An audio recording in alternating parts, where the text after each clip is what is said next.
আসসালামু আলাইকুম। সবাই কেমন আছেন? ইংরেজিতে কথা বলতে হলে শুদ্ধ উচ্চারণের এটার বিকল্প কোনো কিছুই নাই। যে যত বেশি শুদ্ধ ইংরেজিতে কথা বলবে, সে ইংরেজিতে তত বেশি স্মার্ট এটা কিন্তু সবাই ধরে নেবে।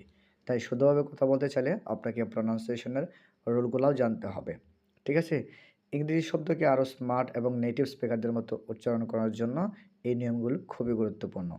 তো দেখেন আমি ১ নাম্বারে রেখেছি রোল নাম্বার 1, রোল নাম্বার 1 এ দেখতে পাচ্ছেন ফি এর উচ্চারণ ফ এর মতো হবে।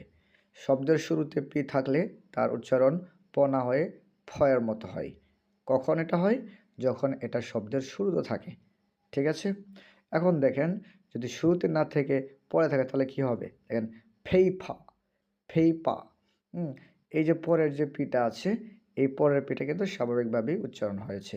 আর প্রথম যে পিটা এটা কিন্তু উচ্চারণ হয়েছে সাউন্ড দিয়ে। তারপর হচ্ছে পাওয়ার, তারপর হচ্ছে পয়েন্ট, তারপর হচ্ছে প্রে। আশা করি বুঝতে পেরেছেন। তাহলে নিয়মটা কি হলো? শব্দের শুরুতে যদি পি থাকে, সেই পিটা প এর মতো না হয়ে ফ এর মতো হবে। আপনি চাইলে কমেন্ট বক্সে আরও ২ টি ওয়ার্ড লিখতে পারেন পি দিয়ে। Thank you so much.